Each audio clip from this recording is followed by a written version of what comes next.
The Los Angeles Lakers aren't who many thought they were.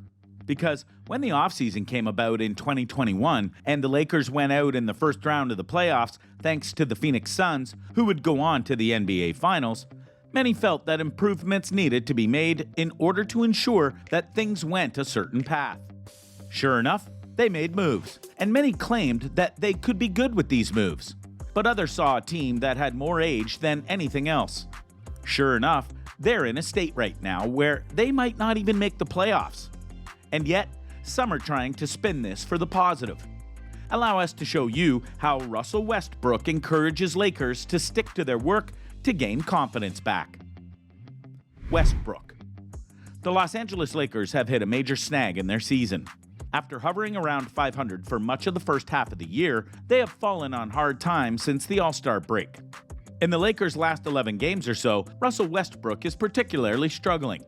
His counting stats are down across the board, averaging just 16.1 points, 5.6 rebounds, and 4.5 assists, while shooting 40.9% from the field and abysmal 11.1 from three. In those games, the Lakers are around 2 for 9, and their wins came in games in which LeBron James scored 50 or more points. Something that they obviously can't rely on every night for obvious reasons. Yet somehow, the Lakers are still holding a 2.5 game advantage on the number 11 seed to stay in the play-in tournament, meaning they will likely have a chance to break out of this slump and make a postseason push. Doing that is easier said than done, but Westbrook feels that gaining confidence back and getting into a rhythm is as simple as trusting his own work. Sticking to it. You just gotta stick to your work, stick to your principles and what you know. Try to find a way to play the right type of basketball. That's it. While this is likely an oversimplified way of looking at things, Westbrook's saving grace is that the Lakers have played good basketball at various times this season. The consistency has not been there, and the bad has clearly outweighed the good. But everyone on the roster is aware of what the team is capable of at its best. But the big flaw in Westbrook's line of thinking is that the Lakers have not played principled basketball this season. They have played with a stunning lack of energy and effort, and it's a huge reason why they've been unable to work through some of the basketball issues. If they were playing hard each and every night, then some of the awkward fit issues would have gone away by now, or at least they'd be able to win games in spite of them. So if the Lakers are going to trust in their work and principles, it has to be principles from years past. LeBron weighs in. In a sentiment that James has shared before, he stated that he has no issues with the uncomfortable nature of the Lakers' current struggles. At the end of the day, you keep pushing forward, he said. I'm very comfortable being uncomfortable, so it doesn't bother me too much. Obviously, I'm a competitor. You want to win. Obviously, you get frustrated with certain things that happen on the floor, but you can control what you can control. If you can't control it, you don't worry about it. You continue to push forward. That's easier said than done. Again, of the more recent wins, many came on the literal back of LeBron putting up astounding numbers to the point of almost lunacy. And then, in their most recent win, they had to go to overtime against the Toronto Raptors, a team that is good, but not great, and only won by a few points. Plus, as we've seen in the past many times, when LeBron isn't happy with a team, he tries to make things happen. And he laid out some not-so-subtle hints about what he wants from this team and in the front office. And yet, they were ignored by the trade deadline. So given that, it's honestly hard to push forward when you aren't able to use what you have well, and you can't get a spark plug via a new player to help at least try to make things different. Getting booed. Going back to Westbrook for a bit, this isn't the first time that he's preached the power of positivity to others. Last month, when the Lakers lost to the New Orleans Pelicans, who have a worse record than them and not even close to the star power of the Lakers, Westbrook and the team were getting booed by the home court crowd. But again, Westbrook tried to spin it. With what's going on with the season, injuries, even the crowd today booing, it's a lot for some people. It can take a toll.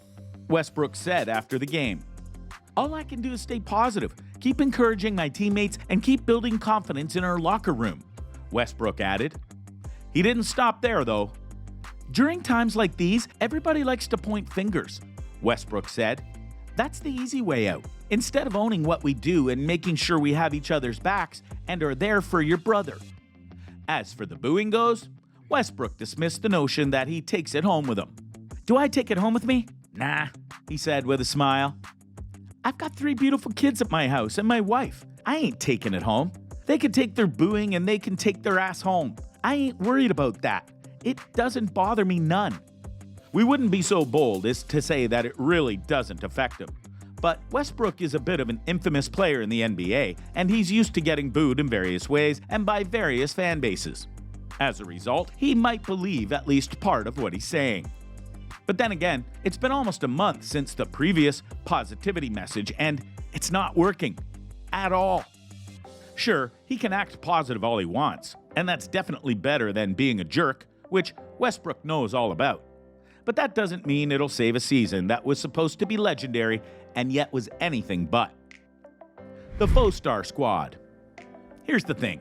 LeBron James may be one of the best to ever play, but there are some asterisks that even his most loyal of fans cannot deny. Not the least of which is that every single one of his 4 titles were done with all-star squads that he leaned to help propel him to the top. Teams that he helped make in many ways.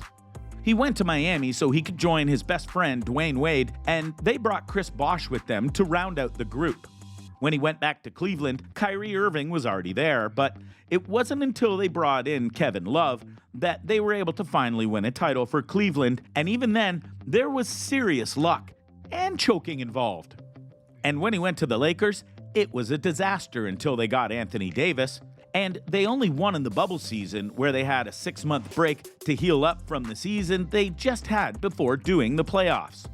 They haven't been a success since then, and if things go the way they're leaning, this will be 2 seasons in a row that they needed the play-in tournament to even get into the playoffs.